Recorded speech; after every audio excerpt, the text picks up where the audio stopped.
Hi everybody, it's Jessica. We're in the kitchen this morning. There are a couple of things I wanted you to see in the European Nightcrawler bin, because one of the great things about having a composting bin, especially if you've got little kids that you're sort of working with and getting them to put things in the bin, which is good. My kids are teenagers, but they still, both of them, have no problem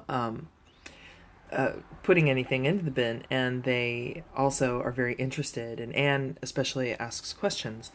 One of the things that's really interesting, and one of the things that I want you to see, is that yes, ultimately you can put almost any organic material into your worm bin, but it's going to take time to break down.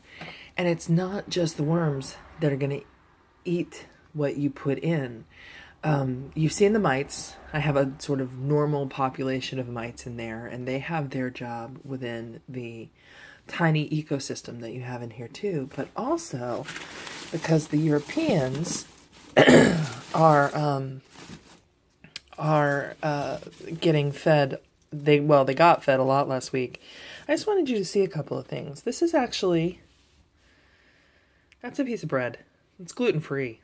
But you can see how it's covered over with the furry mold. Mold plays an important part in your worm bin in terms of breakdown and in terms of helping your worms do their job. Now, this is where I fed yesterday. You can see the banana peel and the carrot scraps, and they're all looking quite intact.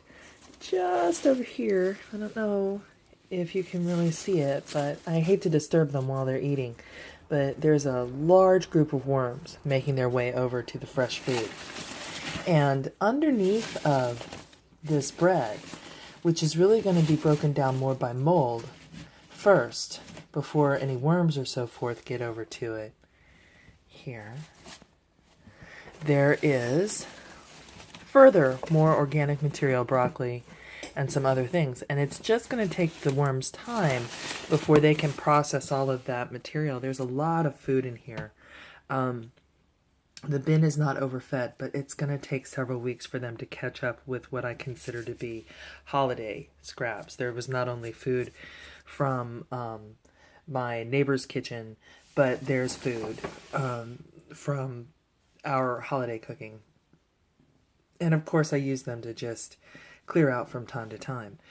But I wanted you to see this because I didn't want anybody who's just starting to freak out if they see mold on the food that they're feeding their worms. You're actually supposed to. Just remember, your worms don't have any teeth, and they are not able to chew and digest the same way that you and I would. So let me dig down in here to a quieter area. That's where they're over working on the broccoli. These are the European Nightcrawlers, and you can see they're already getting pretty big.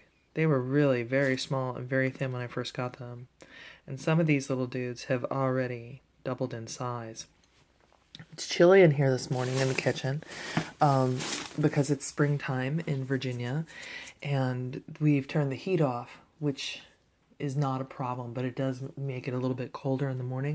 And they're a little bit sluggish when you pick them up, but during the day, as it warms up, they really, really do work. So you do want to keep your bin in a area in your home, if you're keeping it indoors, where it's really not going to drop down too cold. They don't like it to be too cold, and remember, you don't want them to be too hot either. So if you do a great deal of cooking and your stove is on all the time, and the area next to your stove is approaching 80 degrees or higher, you might want to just move it across the room.